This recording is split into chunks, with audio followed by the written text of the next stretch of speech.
Hey there guys, I'm back to another video. Today I want to talk about the Nintendo Switch 2 Direct, so much so I got two sides of notes here on this piece of paper to just discuss everything that was in the Direct, also the stuff that happened after the Direct, such as the game pricing, game key cards, and all that stuff, and sort of clear the air on some of that stuff, because it seems like there's been a lot of knee-jerk reactions, but also some, complaints and criticisms that is fairly deserved for Nintendo. So first up, let's talk about the Direct itself. I think that the Direct was not that bad. I think it could have been paced a little bit better. There was definitely, them starting off with Mario Kart World, which looks great. That treehouse presentation that they showed off with the Grand Prix. I was like, okay, yeah, I'm sold on this game. It is $80, which is a little concerning, which I will talk about later, but the game looks phenomenal. And, for them to start off with that was great. And then in between the next chunk of announcements, they just showed off everything for the Switch 2 specs, release date, all of that stuff, the new features, and I think that that's good, but I think that there could have been a little bit more intersplice stuff in there. Like, I know they showed off the Switch 2 edition games in there, but it wasn't necessarily super exciting stuff, compared to the later things that they would bring up, such as Dusk Bloods, Hyrule Warriors, etc.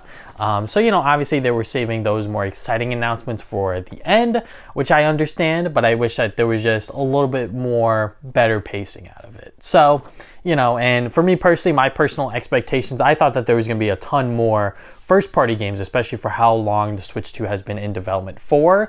But I know how Nintendo works. They like to announce things a lot closer to release. We'll probably get another Nintendo Direct between now and the end of the year for them to announce all of the big holiday games that they probably have cooking in the oven right now, but we just don't know about them just yet. So I'm sure that we're going to get more awesome Nintendo Switch 2 games in the future. Just right now, we only know about Mario Kart World, Kirby Air Riders, and DK Bonanzas as the big first-party games. So let's talk about that stuff, right? So yeah, Mario Kart World, that is now officially the Mario Kart 9 title, and I like it. I think that it is pretty nice, pretty simple, and like I said, the game looks fantastic, phenomenal. I love the new art style, the animations, the new gameplay mechanics, literally everything about this new Mario Kart game has me very excited. Moving on to the next big first-party Nintendo game was Kirby Air Riders. This was something that I think fans of that game have been wanting for years, a sequel to Kirby Air Ride, but it seems like that was never going to be a possibility. And look at that.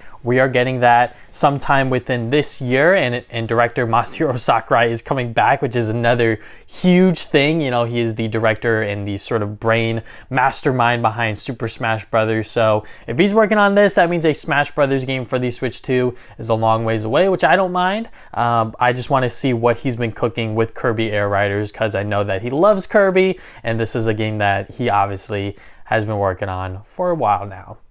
And then the last game that they showed, which I thought, and I think a lot of people thought, was a 3D Mario game, but it was actually Donkey Kong Bonanza. That is coming out July 17th, a little bit after the Switch launches in June. So yeah, in this game, I don't know what it is. I don't know if it's DK's funny expressions and the cutesy art style that they got going for. Sort of everything within the world also being indestructible. It's sort of everything you are able to hit, throw, punch, dig into. I just love this game. The way that it looks, the way that it plays, that treehouse presentation sold me on this game instantly. $70, I will gladly give you $70 for this game. That looks gorgeous, that looks pretty. It just looks something right up my alley for a 3D platformer, and the fact that it's open world and looks like a Odyssey sequel, but with just Donkey Kong attached to it, I'm all in. So yeah, those were the big game announcements. They also announced that Gamecube is coming to Nintendo Switch Online, which is something that fans have been wanting for a while now, ever since they saw that Nintendo was pushing the Switch Online stuff for, after we got to the N64, it's like, all right, when's Gamecube coming? When's Gamecube coming? But it seems like they need the Nintendo Switch's power to run these Gamecube games. So that's cool. The launch lineup is a little weak, I'm not gonna lie. We got Wind Waker, F-Zero, and Soul Calibur 2, but the next batch of games that they teased, such as Chibi Robo, Fire Emblem Path of Radiance, both of the Pokemon games, Pokemon Coliseum and XD Gale of Darkness, I mean, those games in and of themselves are like $50 to $100 on eBay, depending on condition and everything like that. So, you know, me personally, I've never played any of those games, so I'm kind of excited to see those appear on Nintendo Switch Online. And I'll definitely try to get my hands on that GameCube controller as well, that they are going to launch on the day the console comes out, which I guess we'll talk about now. So the console is going to release on June 5th, 2025. The features of it include a bigger screen, same thickness as the regular Switch, magnetic Joy-Cons, 1080p screen up to 120 frames per second, and HDR support. 4K resolution is for the sort of docked mode. There's going to be 2 USB ports, one on the top, one on the bottom, a new sturdy stand, 3D audio, microphone, noise cancellation, mouse control with the Joy-Cons, so you could actually use it as a mouse, which is kind of cool. The game cards themselves, they're actually going to be red game cards. It's not going to have like a little fancy little indent like with the 3DS games. It's actually just going to be a red game card. Only micro SD express cards can work for game data, because I believe now the Switch 2 is going to read data a lot faster, so it's going to need that express micro SD card. That new C button is going to allow for different gameplay things and whatnot. The price of the console, so right now it's going to be priced at $450, with the Mario Kart World bundle going to be at $500. Pre-orders have been delayed. That's something that literally just broke this morning. So it seems like that the tariffs going on within the US has really had Nintendo reconsider the price of the console. So people are obviously thinking about the worst. It's probably going to increase the price of the console and everything like that. So that is a little bit concerning. I am not going to lie, because I think that $450 is like the perfect price for it. You know, it's not $500. It will be $500 if you consider like sales tax and all of that stuff, depending on where you live. But I think $450 is like the perfect price for this console, considering the regular Switch launched at $300. And we've had the regular Switch for years and years and years now. So, you know, I think $450 is a nice bump up and a nice little upgrade, especially considering HDR, 120 frames, 4K resolution, all of this stuff. I think that it's all fine and dandy within my eyes when it comes to a nice upgrade from the Switch to the Switch 2. A couple of things that I kind of glossed over, such as the third-party support. There's a lot of third-party games launching with the Switch 2 on June 5th, such as Elden Ring, Street Fighter 6, Split Fiction, Hogwarts Legacy, Bravely Default, Flying Fairy HD Remaster, Deltarune Chapters 1 to 4, Cyberpunk 2077, Yakuza 0, and a bunch of other games. And I'm just, you know, kind of stunned that like this many good, high quality third-party games are launching on the Switch alongside Mario Kart World. You know, like I think this is something similar maybe to like the Wii U situation, but like I think the Wii U only had New Super Mario Bros. U, which was, you know, another copy and paste sort of New Super Mario Bros. Game. This is Mario Kart World, and this game looks like it's doing something very different for the Mario Kart formula. Maybe not as different, you know, like it is still Mario Kart at the end of the day, but I think that this is a game that people could really get behind, just like people did with Breath of the Wild, even though Breath of the Wild launched on the Wii U and the Switch. So that's going to be pretty cool. And then there's a bunch of other third-party games that are going to be coming out sometime later down the road, such as Hades, Daemon X Machina, a new Hyrule Warriors game, Age of Imprisonment. That doesn't have a release date just yet. And like I said earlier, Duskblood from FromSoft. This is an exclusive game coming out in 2026 that it was not on anyone's bingo card whatsoever. Having a FromSoft game launch not just on the Switch day one, Elden Ring, but also have a brand new FromSoft game launching on the Switch exclusively. That's crazy. So, you know, we don't know much about Duskblood just yet, but I'm excited to see what FromSoft can do with the Nintendo Switch technology and Nintendo's sort of backing and publishing behind it. So now let's talk about the Nintendo Switch 2 Edition games, because that's another thing that I kind of glossed over. So these are pretty much enhanced versions of previous Nintendo Switch games, and a lot of these are going to have like little pieces of DLC added to it to make that value of getting whatever, you know, the sort of upgrade pack that they're calling it worth it. So for example, Jamboree TV, Mario Party Jamboree is going to have a nice little upgrade. You're going to have new modes and also Switch 2 features. So I believe the new camera is going to be used a lot within Jamboree. So if that's something that you want for your Mario Party experience, go right ahead. Zelda Breath of the Wild and Tears of the Kingdom are both going to get upgrade packs, going to have higher frames and HDR support along with the Zelda notes. So, you know, if that's something that you're interested in, that's going to be part of it. And then Kirby is also going to have a little upgrade from the Forgotten Lands, Starred Cross World. That's like a little DLC thing that they're adding. So, yeah. I'm not entirely sure how much these upgrade packs are going to cost, but judging by the prices of them, it's probably going to be like a $20 upgrade pack, which like isn't the worst thing in the world. I think that that's kind of fair, but also maybe a little bit overpriced considering like Zelda Breath of the Wild and Tears of the Kingdom are just getting higher frames per second, HDR support, and then Zelda notes. You know, I think that there's probably a little bit more there that I'm not seeing, but I think $20 for an upgrade on that, not necessarily worth it for me personally. I think that stuff should just be free. You know, I think the Kirby and Mario Party Jamboree upgrades should be paid. I think that that's fine, but I think the Zelda one should just be like a free, you know, like update for the Switch 2 or whatever. So other Switch 2 games include Metroid Prime 4 Beyond is going to get mouse controls along with HDR and 4K 60 frames per second support, or you could play at 1080p with 120 frames docked, which is crazy. And then Legends EA is also going to have enhanced resolution and higher FPS. So we don't have exact details on those yet because those games are not coming out with the Switch or anything like that. So yeah, I mean, I think that the Switch 2 edition games are definitely Nintendo's way of doing like the PS5 next gen upgrade, but instead of free, a lot of these are going to be paid, which is something I'm not behind with, which I'm going to vote with my wallet. I'm not going to buy any of these upgrades unless I really want to. Like, I was thinking about getting the Kirby one, but I'm like, if it's only $20, sure, I might do it. But I first have to get through the mainline, you know, Kirby Adventure within that game because I've yet to play it. But, you know, I'm definitely thinking about that one. But I think the other ones with Jamboree, Zelda, I think I'm going to pass on those. Yeah, that's pretty much everything from the Switch Direct that was sort of talked about and discussed. And yeah, like I said, the Direct itself was fine. So let's talk about what happened after. So there was a lot of details that came up, for example, with the pricing of the games and the console. Like I said, the console, I think the console pricing is fair. But with the games, so the games pricing is something that a lot of people are upset about. So, for example, Mario Kart World, $80. I already talked about it a little bit before, but I think that that is a ridiculous price. I think that that is a little bit too high. I think $70 would have been fine. I think $80 people are maybe a little bit more hesitant or maybe even boycotting it. But, you know, like I said, the game looks great. It looks fantastic. That doesn't defend the fact that Nintendo is trying to get an extra $10 out of us. I think that it should definitely be at $70. And this doesn't have to do anything with the tariffs or anything like that. I think this is just them trying to squeeze a little bit extra money out of us. So I think that's a little greedy. And another thing that's $80 is the Switch 2 edition games. So Zelda Tears of the Kingdom, Kirby and the Forgotten Lands, and Mario Party Jamboree are going to be $80.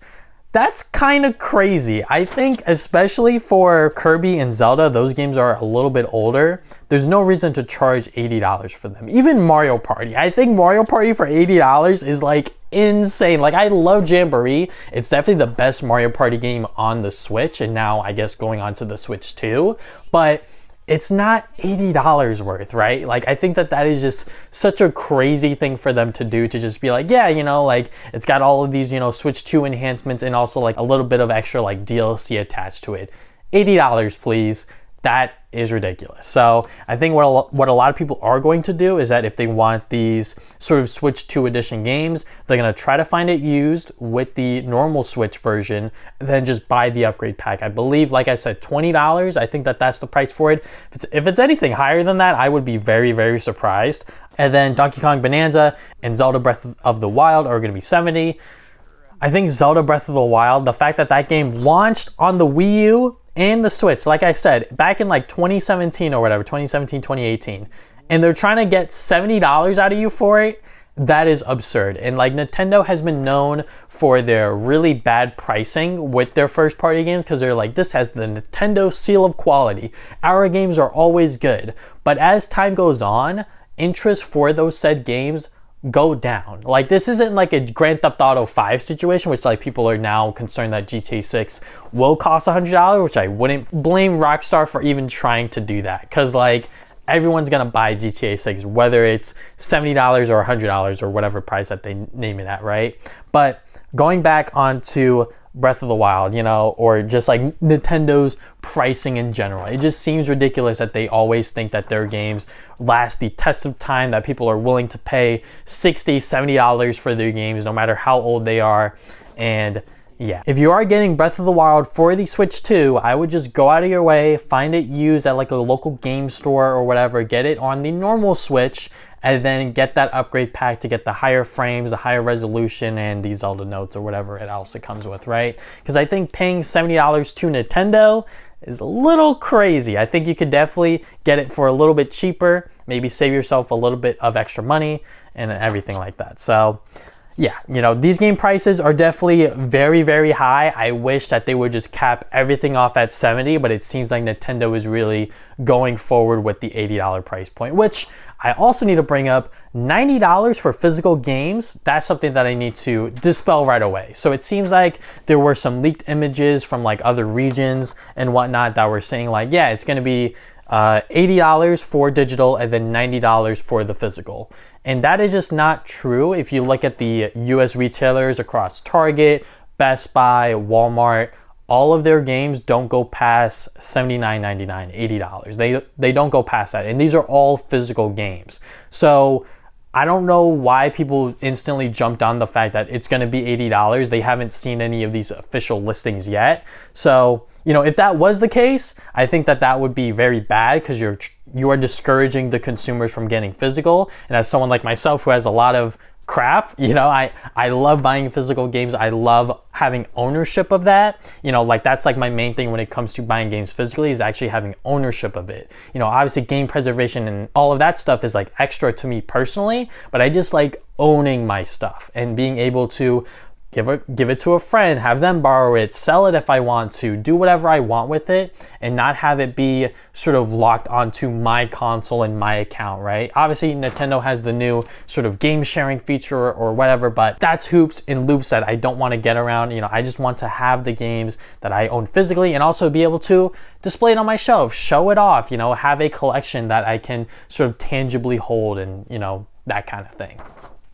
So yeah, games are not going above $80 as of right now. You know, obviously with the whole tariffs thing and them delaying pre-orders, that could change by like the next 2 days or whatever by the time I'm uploading this. So just take everything what I'm saying with a grain of salt as of right now. But anyways, last thing I want to talk about is the game key cards, because this was another thing that people were freaking out about, right? So game key cards, there's been a ton of misinformation on them just because people are thinking that every single Nintendo Switch 2 game is going to be like this. It's only select games, and it's mostly third-party games right now that have this little thing at the bottom that says game key card. You pretty much insert the cartridge and then it will start downloading the game. It pretty much acts as a glorified key code, and personally, I think that this is much better. I mean, there were a bunch of different games on the Switch that already required a download for whatever additional content it needed, and even certain games that just only had a code in the box. Like it was just a plastic case. There was no cartridge in there, but it had a code in there, and that was it.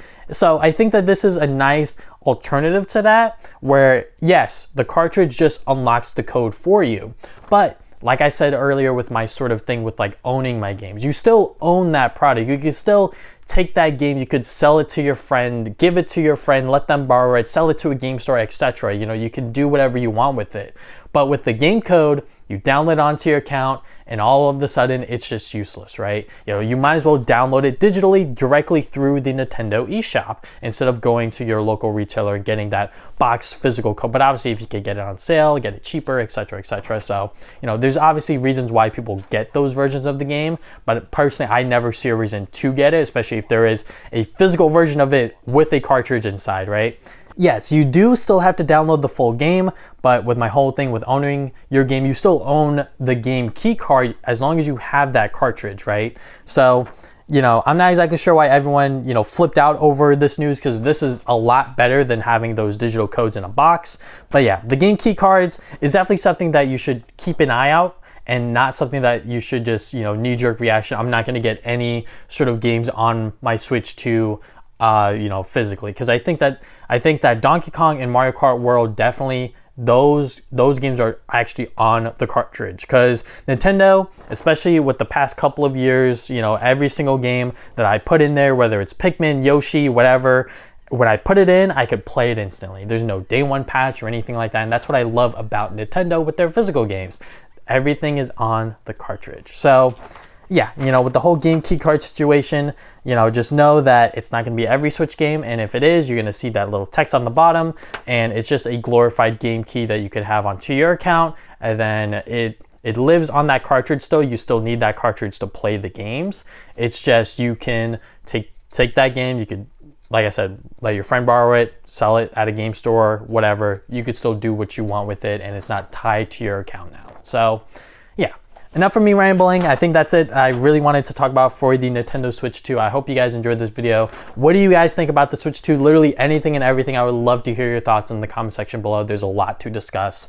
And yeah, thank you guys for watching. If you guys have not already, you can subscribe. I put new videos up on Saturdays. Follow me on social media at TV Gaming. I'm on Facebook, Twitter, Instagram, TikTok, pretty much everything. Also check out my podcast called the Travis and Damien Podcast, talk about games, movies, and anime every other week. And we are definitely going to talk about the Switch 2 in the upcoming episode. And yeah, that's all I have for today. Thank you guys for watching this video once again. And now see you guys next time with more videos.